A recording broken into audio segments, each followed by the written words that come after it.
I think there's a possibility to have a psychedelic experience. It's inborn. These psychedelics, very similar compounds are in our brain. And all the compounds which you find in the plant kingdom, only the psychedelics are so closely related chemically to these brain factors which we already have. We speak about the paradise of childhood. When I have the vision and a beautiful experience as a child, it is no wonder, because we have these compounds already in our brain.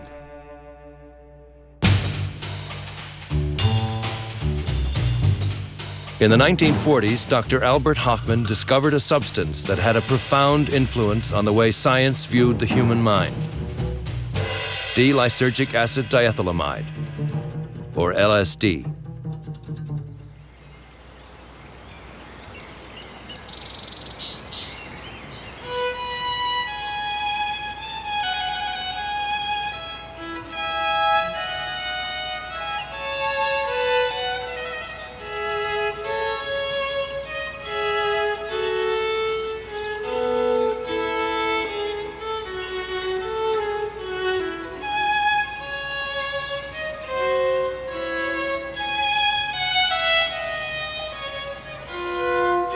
I feel very indebted to Albert Hofmann for inventing LSD.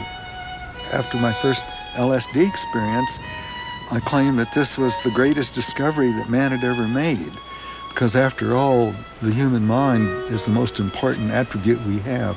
And this lets us understand our mind and the enormous potential of mind. Albert told us about his youth and how he used to love to go out into the forest and feel the wonder and the beauty and the light. He actually sensed a light in the forest, and he felt exalted. I was walking in a beautiful May morning. Suddenly, I stopped and I had the feeling everything had changed. The wood was beautiful, beautiful green, and I had the feeling that I saw now the wood as it really is. And I had the feeling I would be included by it. I had a feeling of happiness I had never had before. And this gave me the security that if you have open eyes, you may see the world in a different way. I mean, you see it as it really is. Wonderful.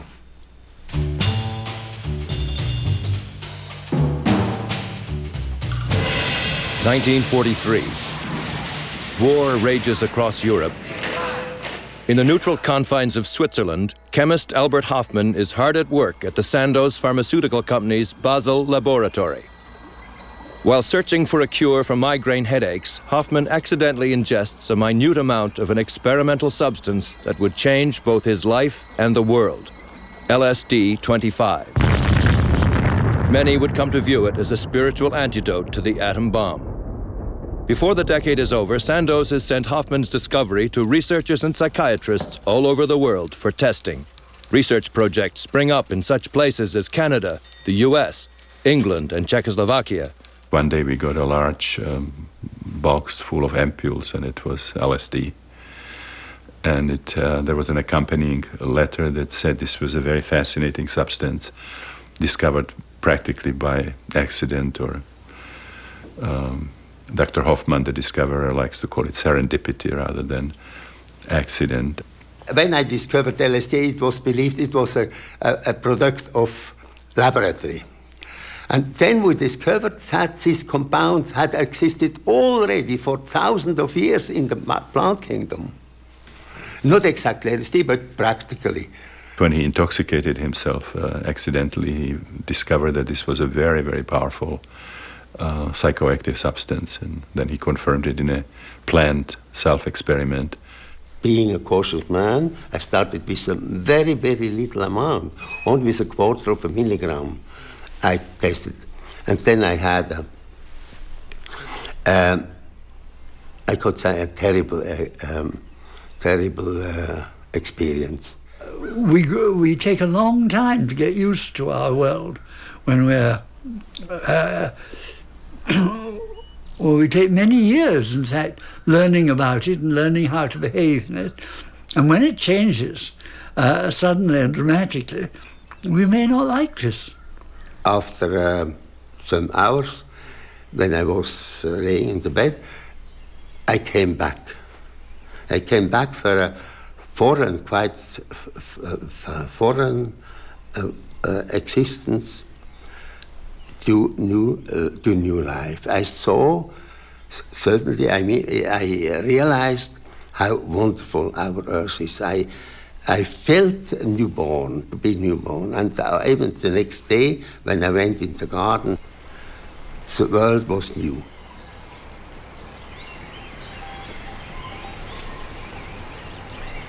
Just what is LSD and what does it do? The effect is somewhat like looking through a microscope. Suddenly, when you look through a microscope, you discover that there's an invisible world around you that you hadn't known about before you did it. The same thing is true with a psychedelic drug. You're aware of processes that are going on inside your own brain. You're aware of the exchange of energies that are going on between your sense organs and the energies around them that you weren't aware of before. Generally, you have no hallucinations with LSD. Hallucination is if you see something which does not exist. Just.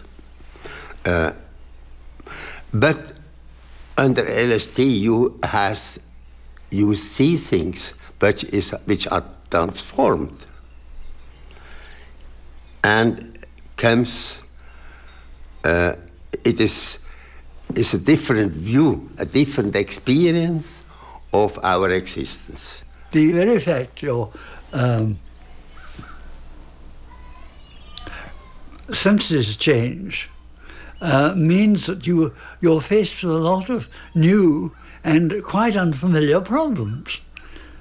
I mean, you suddenly become aware of the textures and colours. All these things suddenly become immensely important. For myself, these experiences have been most strange, most awesome, and in their own way, amongst the most beautiful in my life.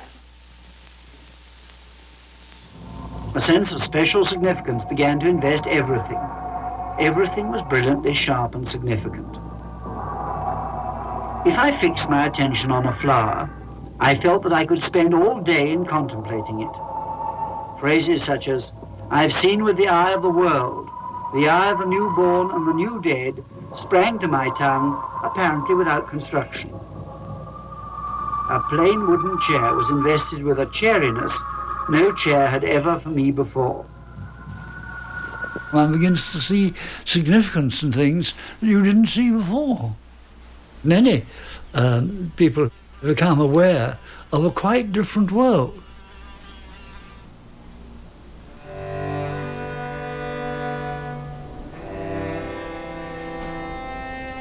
Saskatchewan is a very large place, and a lot of it's empty. I spent many years in Saskatchewan, which I'm in an ambivalent way very fond. I went there as clinical director of this large mental hospital.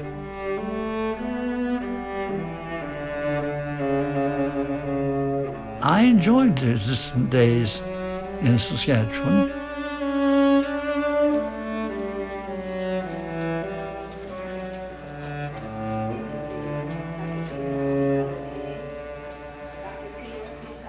New chemicals allow us to experience some of the unbelievably unpleasant and sometimes quite terrifying mental agonies of the schizophrenic patient. To some extent, to put ourselves in his shoes for a few hours. These people have terrible experiences. That's why they're so tense. We know that seemingly small errors made in caring for them will cause that tension to rise. It was a bad hospital. And every time you went there, you were surrounded by people who were yelling and shouting and gesticulating and making all sorts of noise. And they were very sick, unhappy people. On the grounds at night, there was always shrieking and crying and screaming. You could hear it all over the place. Terrible place. It really was. We found ourselves landed with this decrepit hospital and a demoralized staff. As it turned out, they were a lot better than many people believed. They were decent and humane prairie people, and they did a very good job. Dr. Abraham Hoffer, biochemist and psychiatrist, heads our research team at the University Hospital in Saskatoon. Abe and I met because of my interest, what became his interest in schizophrenia. He was an admirable chap to work with. He's a prairie born, and the other very important point was a lot of things that he was tremendously helpful to me, because my old predecessor would say, he said, you don't sort of understand the Canadians of the prairies. And having got Abe as a reference point, I was able to prove many astounding refutations of this. And you could produce them on the hoof, as it were. I've always given Humphrey credit for the immense contribution he made. He was the single most important catalyst. Had he not come to Saskatchewan when he did, I doubt I would have gone into this field at all. And my guess is that I would have become a straightforward, standard, conservative, orthodox psychiatrist. We are able to hold our world constant. For the schizophrenic person, this constancy breaks down, or begins to break down, which is worse because of the uncertainty. We've conducted hundreds of experiments using different substances to produce schizophrenic-like symptoms in ourselves. I put myself through more than 15 experiments using everything from ololuqui to adrenalutin. Once we began getting a little more money, we didn't get much more money, but a little more money, and the conditions really improved quite a lot. Tommy Douglas, he was a man of tremendous vision. It made sense to him to say that schizophrenia keeps a lot of people tied up for years and years, and nobody knows what causes it, and nobody knows how to cure it, and maybe there's a better way to go about it. And so they set up a project, and I was caught in the project. It was great. So we had everything going for us at that time. It was a series of coincidences that probably could not happen again.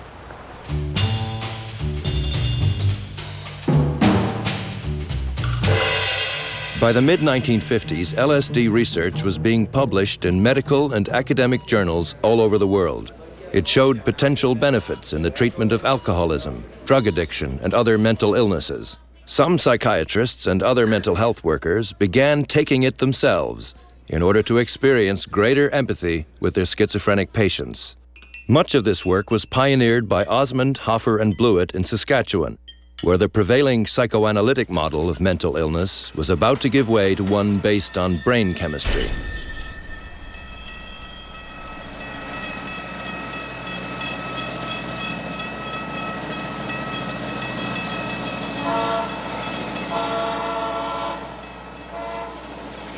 Dr. Humphrey Osmond, it was him that first said that when you're working with LSD, you have to start with yourself.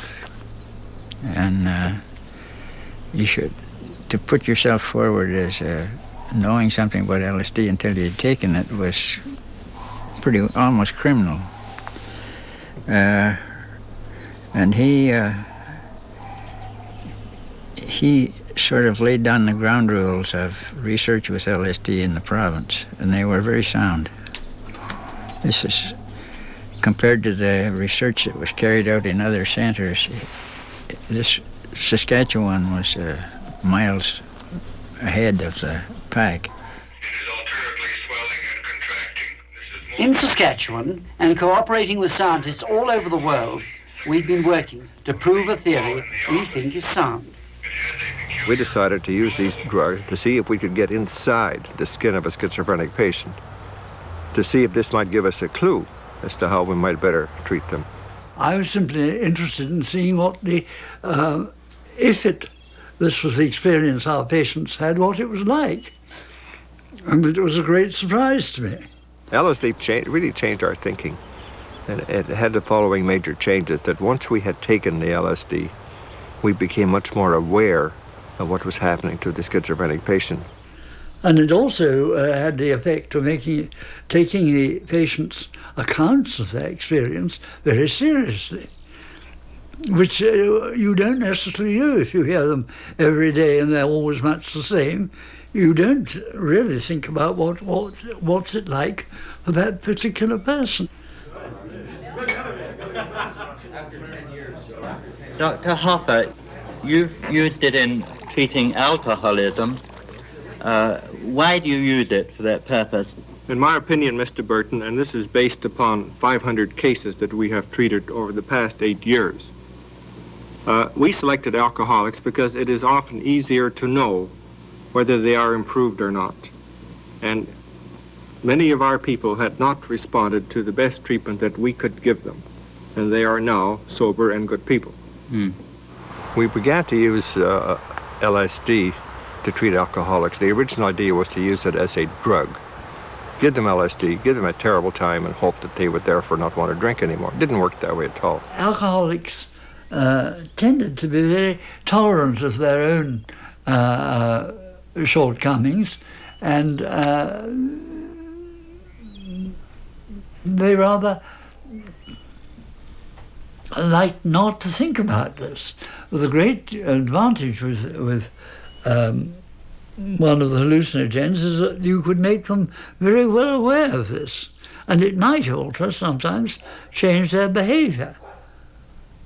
They might see it in a quite different light. They gave their first LSD to the alcoholics, and after they had given it to 5 or 6 or 7, Humphrey says, you know, he said, it's not working. I said, what do you mean? He says, we can't give them this terrible time they're supposed to have. I said, what's happening? He said, it's something different. And he began to describe what was happening. He was describing a psychedelic experience. Under LSD, some of them sometimes would get the idea that perhaps they really were mistreating their own kin. And that is a powerful incentive to do something about it. It's not thought to be a good idea to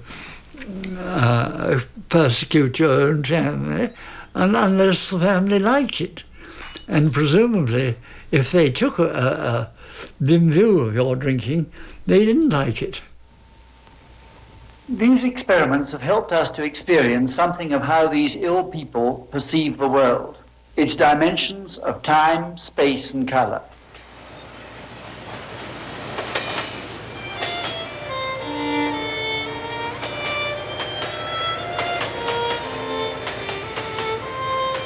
Humphrey gave me LSD, and I learned the secret of his success.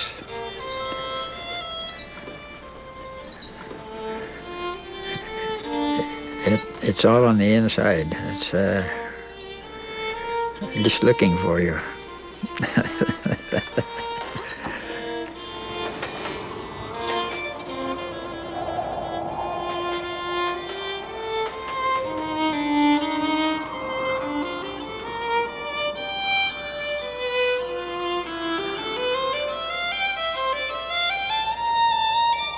If you don't really understand the spiritual basis of man and you're not open to it, you're missing one of the greatest contributions that LSD can make.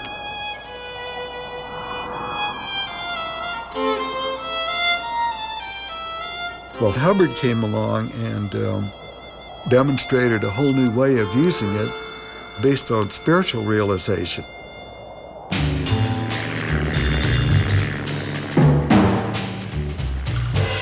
Captain Alfred M. Hubbard was born into a poor Kentucky family in 1902. Eccentric and charismatic, he grew up to make his fortune as a pilot, an inventor, and an entrepreneur. After some of his darker dealings got him into trouble with U.S. authorities during World War II, he moved to an island off the coast of British Columbia. Hubbard believed that if the right individuals were exposed to it, LSD could save the world. he set about on his mission to turn on the captains of industry and the princes of the church.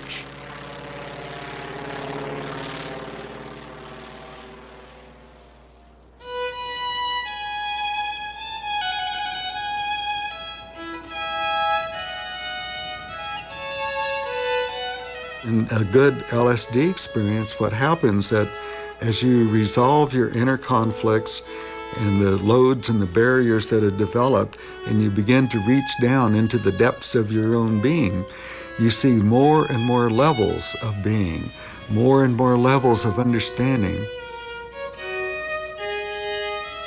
Often we like to blame our feelings on other people and what they're doing to us. But if I feel it, it's my feeling, and I have produced it, and I'm the only one that can resolve it. And fortunately, these substances allow you to see and recognize this and resolve it.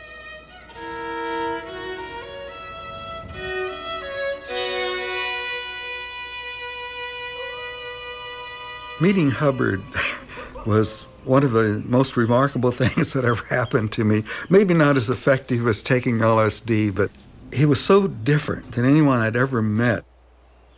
But the thing about him that was also very different was he radiated an energy that I could feel. I don't think ever before in my life I'd ever felt anyone, but I could feel his energy, and I just felt so good in his presence.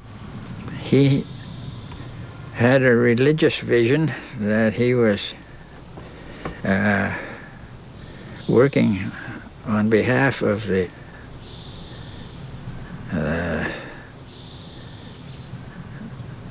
Virgin Mother and giving people the key to the religious universe, you know. And he only half believed it himself.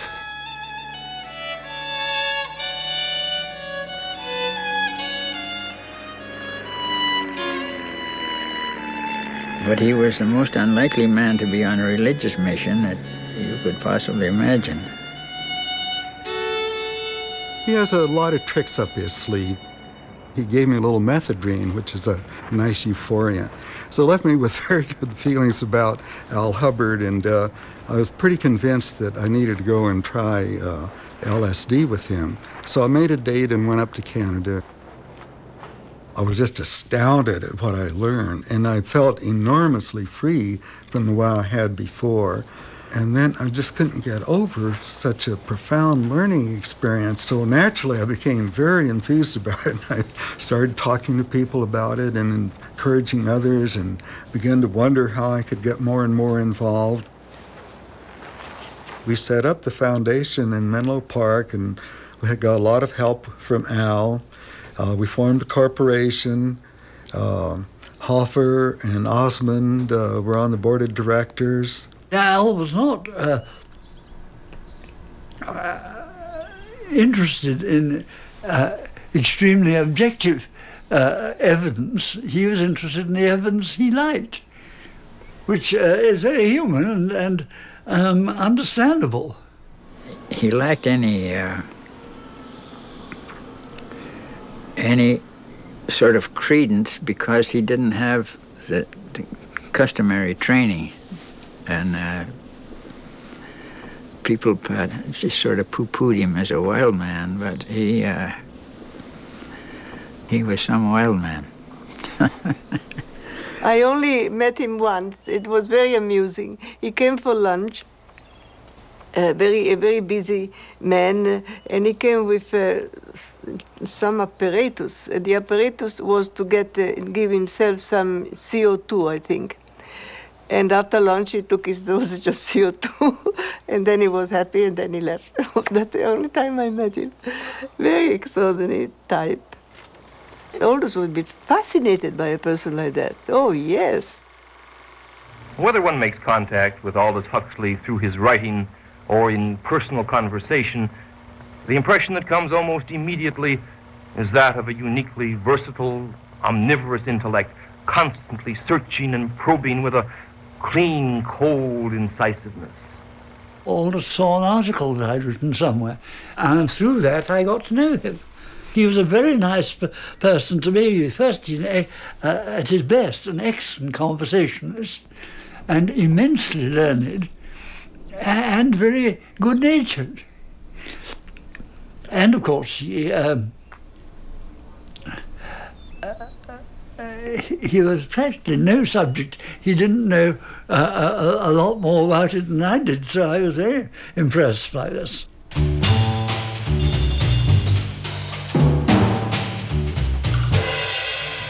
The start of the Second World War found eminent British author Aldous Huxley writing screenplays in Hollywood, California. While there, Huxley explored Eastern mysticism with such luminaries as Gerald Heard and Alan Watts. He wrote to Dr. Humphrey Osmond after reading an article about mescaline that the doctor had published. They struck up a friendship that would last until Huxley's death in 1963.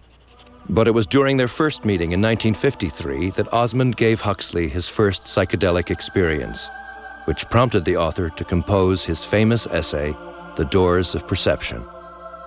I didn't really want to end my career as the man who'd driven Aldous mad. It wouldn't have been a good start. But in fact, we had a very pleasant time together. And also, I don't think I made any very great blunders, so that Aldous liked the experience. It interested him, and I think he liked to think that this was contributed something to scientific knowledge too. The point that interests me is that whereas the ordinary everyday experience is of course absolutely essential most of the time, it's not the only possible experience. There are also other types of consciousness, I mean the artist type, the mystics type and so on, which have empirically an enormous value and may help people to live less self-centered and more charitable lives and more understanding lives. Aldous and I would give this session to a friend or to someone who wanted, and the preparation for session was very, very careful. The day before we didn't do anything, we just fixed the house very quietly. The day of the session there was nothing except that, and even the day after. So there was a 3-day thing because, as Aldous wrote in Ireland, the session is a gratuitous grace. It's what you take away from there, a gratuitous grace. Something is given to you for nothing. Not that you merit it. You just are lucky and get it. But what you do with it afterwards is what counts. Nothing is easier than to formulate high ideals, but few things are more difficult than to discover the means whereby those ideals may be implemented. One has to dream, but one has to dream in a pragmatic way. I think Huxley enjoyed Hubbard. Hubbard was very excited about the potential of LSD. He felt a mission to the world to bring this and have it spread. One of the things that the two of us planned was to hopefully reach the place where we could set up treatment centers around the world. Eventually, Al set up a place in Vancouver, which was a place to give people LSD with a proper kind of setting to make people feel at home and encourage them.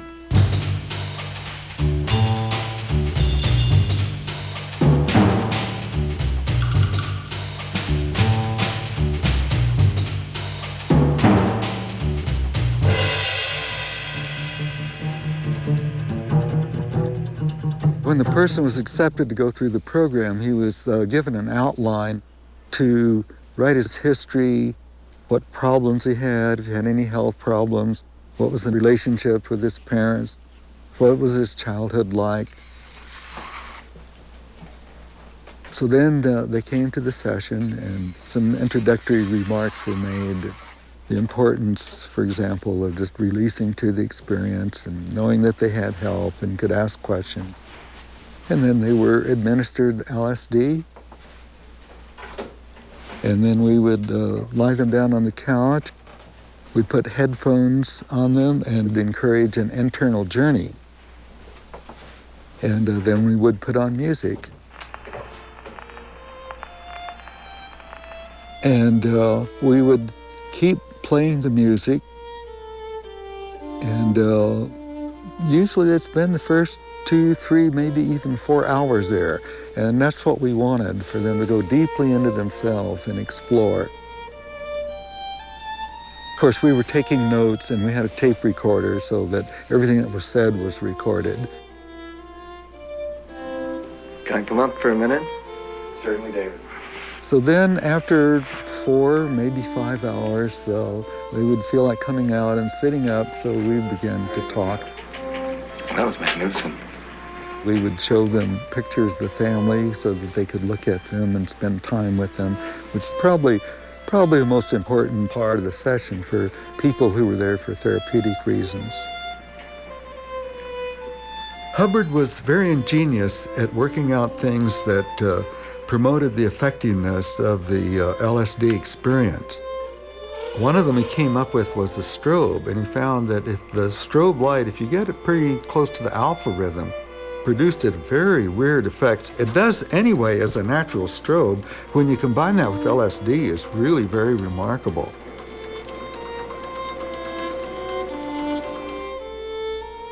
Looking into the mirror is one of the most powerful things you can do, to look at yourself. And of course, at first, some people really draw back, you know. I've seen people even frightened at the image of their mirror, but we encourage them, just look, just accept it. And as they do, they begin to see more and more. And if they go far enough with this, they begin to see their inner self. One of the most powerful artifacts that you can show to a person when they're under the influence is a beautiful red rose that's just partly open. It hasn't fully opened yet. For many, the rose comes to life, and they actually see it breathe. They can actually see the petals open and close. We would always have arranged for a sitter to take them home, and the sitter would take them home and sit with them until they went to sleep. People had a sense of being dropped. They came for a few times afterwards, and then we didn't see them anymore, and we'd paid such close attention to them ahead of time that they felt sort of neglected. There were several people who'd gone through the process who were sort of typical leader types, and they formed groups so that people could join one of the groups, and they would go to the group, say, once a week, and they'd share experiences with each other. My feeling was in this that if you're sort of looking for paradise after this experience, you begin to realize that it's right here, wherever you happen to be, like where we're sitting. You make your own heaven and hell.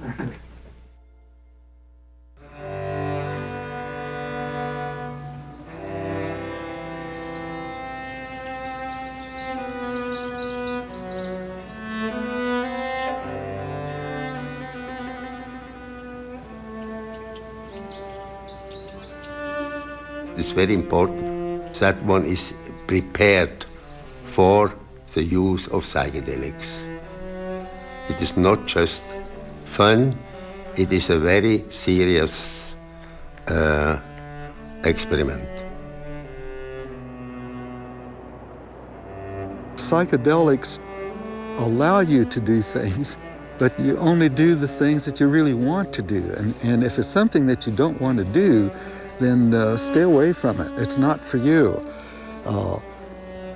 So intention is the bottom line. As a matter of fact, I think intention is the bottom line in life anyway, for all of us at any time.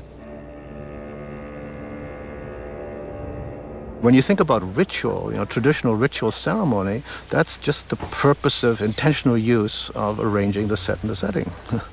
It's not that ritual per se has any value, but it has value depending on the intention and the set and the setting that's behind it.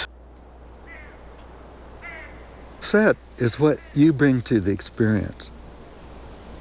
You bring your life experience, you bring your memories, you bring your unconscious material, you bring your aspirations.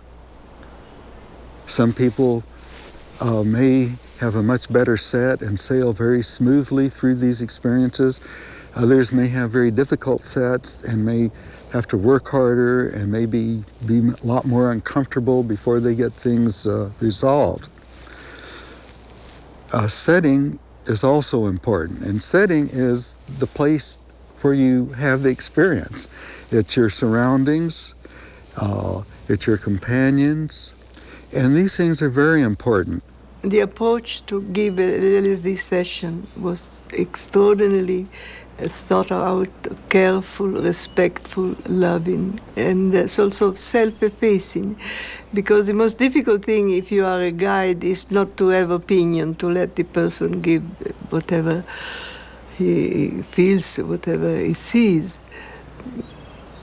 And so it was completely different from what happened 4 years later, where that was given in its street, and it was very upsetting.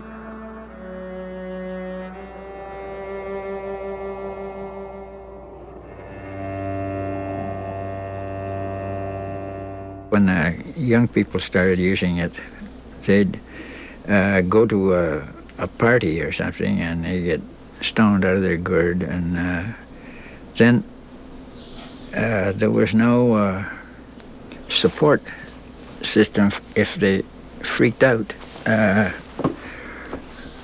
and they'd end up in a mental ward somewhere and get a shot of niacin or something to pull them down, and that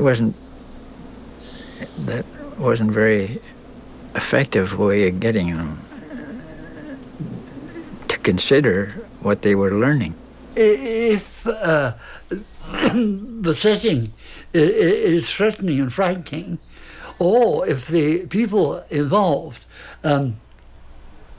suddenly shove off in the middle of it, the person may get very frightened. And then you've got anxiety, which is no longer controlled by the normal means of controlling anxiety.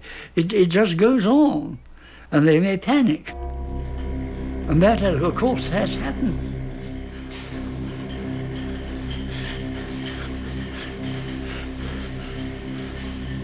There were places in Canada where they tied people in bed to give them LSD.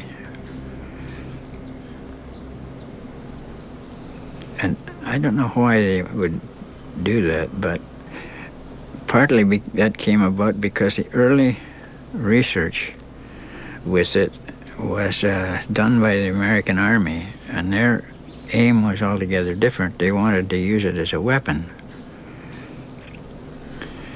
And when you start from the weapons approach, it's the confusion and the disturbance that you're capitalizing on, because they felt that if you give it to a whole population, they'd be pretty well immobilized, because people wouldn't be able to carry on in their normal fashion, and you just sort of move them out of the road quietly and move in and take over their function, and you have a victory with no trouble whatever. That was the theory, but it backfired on the Americans. They found out that when they gave it to the soldiers, the first thing the soldiers wanted to do was quit the army.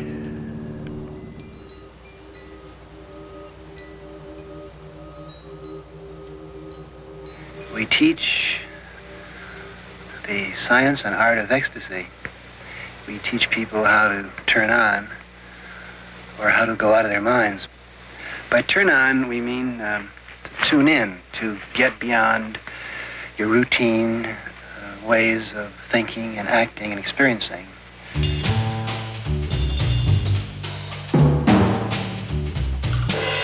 In 1961, two of Harvard University's best and brightest minds discovered psilocybin and LSD. Richard Alpert, who later changed his name to Ram Dass, and Timothy Leary, along with graduate student Ralph Metzner, began doing psychedelic research on a wide scale, conducting projects with religious leaders and prison communities, among others. Harvard's administration eventually grew uncomfortable with the amount of media attention Leary was receiving and canceled the project. Leary, Alpert, and Metzner moved first to Mexico and then to upstate New York to continue working with these substances. We were like middle-class academics, and our role, I think, in retrospect, was to try to find some way that the professional middle-class world of psychologists, psychotherapists, and so forth could accommodate these experiences. And we tried it within the university setting, and it worked for a while, and certain experiments were done, and we carried out the experiments, and we published articles in the journal, and then after a while it was no longer possible to do that there. Then we experimented with other settings. We had this LSD training center in Zihuatanejo in Mexico, where we said, well, let's go into a, where we're freed from the usual constraints, but we still have the structure. We just want to explore these potentials of these in a serious way. It was not just an ongoing drug party, and it was planned. It was attention paid to certain settings and so forth. But then that also proved to be not viable. We didn't have the right political support. It's just a tendency for these substances to become sensationalized. We often say that we're teaching people how to use their head. The point is that in order to use your head, you have to go out of your mind. You have to go out of all of the static, symbolic ways in which you think, experience. Tim Leary, from my perspective, sort of created more problems. I don't think it was he certainly popularized LSD, incited a lot of people to experiment, but he did not really give fair information. He was talking about LSD, as a substance that makes trillions of your cells singing the song of liberation. Didn't tell people about the dangers, that before you go to heaven, you might go to hell. Or if you don't do it right, you might stay there. Mainly, Timothy was a really brilliant entrepreneur of notions. And on that he was at his best, very good. Unfortunately, he didn't necessarily always get very good notions. I have much more respect myself for Ramdas. They were, colleagues, professors at Harvard, but the direction he took towards the spiritual philosophies in India and his sort of following was his, really very serious spiritual practice.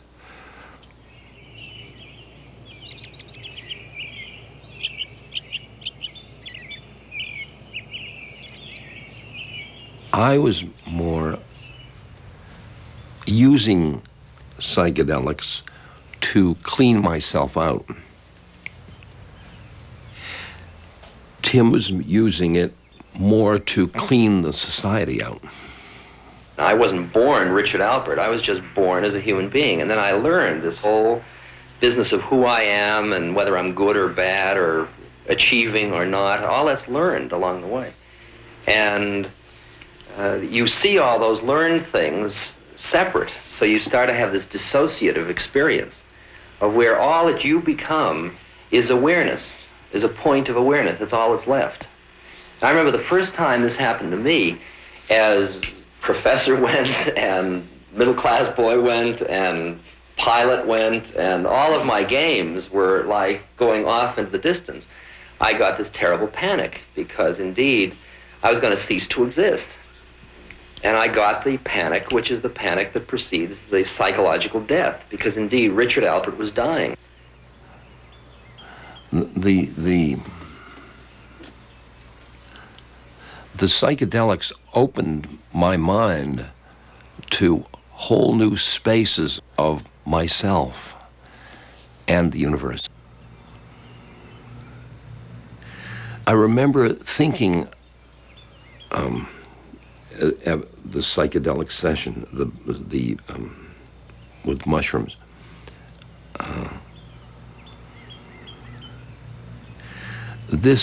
What I'm experiencing now is home. It's a side of me that I never experienced through psychology.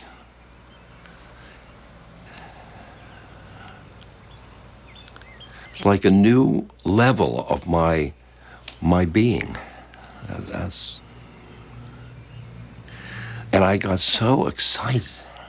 We think of ourselves as members of a very traditional organization of men who have been asking the question, what's what, and who is man, and what is this energy process all about? Larry didn't think the institutions could possibly work. They're too encrusted. They were not open-minded. So therefore, he had to carry out this plan that they had engineered. And I said, I don't think you can change except through our institutions. So he said, all right. He says, I'll shake them up, but you stick with the institutions and see if you can get it accepted in that way. I think we have to see that the people who have broken out of their culture, the seers and the prophets, are essentially right, and that unless we follow their advice and follow it awfully quickly, we're going to be making an appalling havoc and mess of our world. Aldous was, telling us to keep psychedelics quiet. And Timothy, he was like a wild adolescent. Aldous certainly felt that it should be reserved for people who want to do it, since it's rather arduous at times. And Timothy, I think, his sort of populist approach was much on the fact that it was what he wanted to do. What he did was he put his head down and he charged the American Medical Association head on. And the American Medical Association is more powerful than Timothy Leary, and they hounded him till his grave. But he had more effect than they did. His role was to popularize it. And at the end, it became impossible for those of us in research to use it, but it became easy for anyone else on the street to use it. That's what Larry did. By the mid-1960s, LSD was a household word. It became synonymous with the counterculture and was blamed for the unrest caused by the civil rights movement, the women's movement, the ecology movement, and the rising tide of protest against the war in Vietnam. The USA banned LSD and pressured other countries to do the same. This has resulted in a situation in which LSD continues to be available on the black market, while legitimate researchers are forbidden to experiment with the substance. The supposed ban didn't work. LSD, or rather similar substances, are spread wide over the world, and people are very ingenious. I mean, they discover how to find out how to make things like this. Some of them, what they make, are dangerous and unpleasant, but that doesn't really worry the inventors very much. I have tremendous respect for psychedelics as a tool. I have seen what they have done on the positive side. I also know the risk. I know what they can do if they are not properly used. And the more powerful the tool, the more powerful potential on both sides. There are many, many ways of inducing these experiences other than substances. Although there are shamans who use psychedelic plants, and many shamans just use non-drug methods like fasting, dehydration, sleep deprivation, or the Native Americans going on a vision quest in the mountains. Some cultures use even extreme pain, physical pain. Then, of course, dancing, chanting. There's certain specific musical instruments like drumming, rattles, bells and so on. And of course the different spiritual practices. And now we have powerful experiential psychotherapies, the rebirthing, primal therapy, the breathwork, they all can induce these non-ordinary states. Why is it that Native Americans are able to use peyote legally, and yet the larger white culture is unable to was unable to develop a format, was unable to develop in religion, in psychiatry or medicine, or even or recreationally or in any other way? When you look at the peyote experience, it's a church, it's a religion, it's also healing. It helps them with actual medicine, and for example, in treatment of alcoholism. It's also psychotherapeutic. It's an integrated experience. The real legitimate use is spiritual practice. If you really look carefully at what these substances are, that is really the place where they should be developed. It should not be in the hands of doctors. The doctors don't really understand. Some of them may think that it will work out well for therapy, but I think there are far more psychiatrists threatened by it than there are those who recognize it as a valuable tool. I suspect the best thing we can do would be to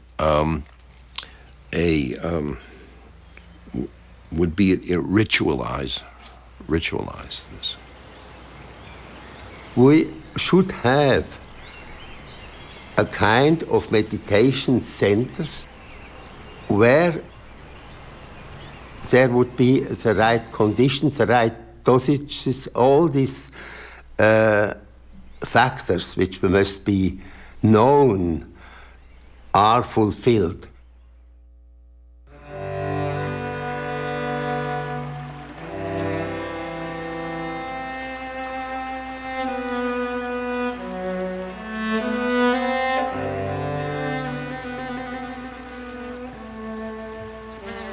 We do want to expand our consciousness. We alter our consciousness all the time.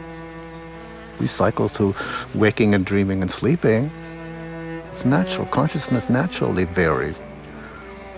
I mean, I took a consciousness expanding drug this morning. I had a cup of coffee. That was a psychoactive. That got my brain going. Probably most people do that.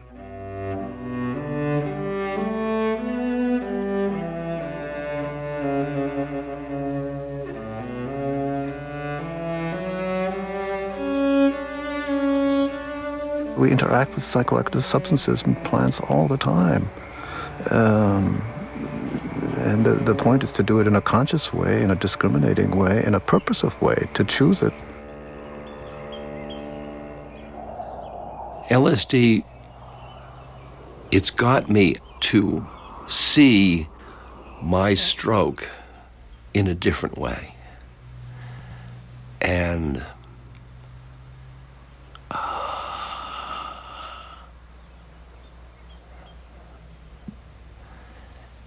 I can be happy with my life. And people, oh my goodness, getting happy about a stroke, that's LSD.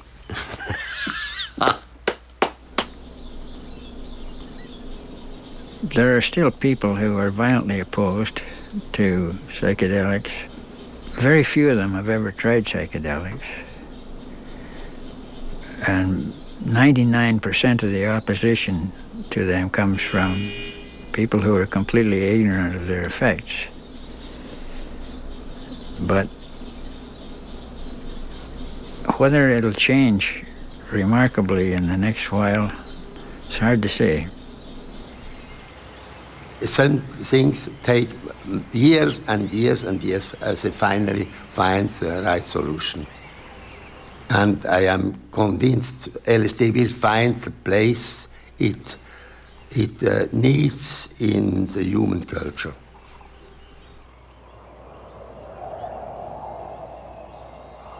To fall in hell or so angelic you'll need a pinch of psychedelic. At least that's how I recall it, and I'm not sure it was necessarily that, but that was certainly the gist of it.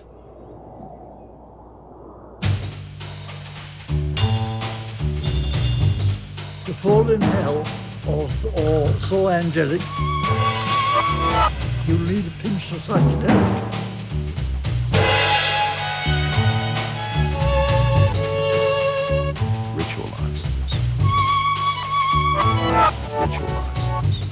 We're not saying that you have to do it. But why can't somebody who wants to ritualize? You need a pinch of psychedelic. That's how I recall it.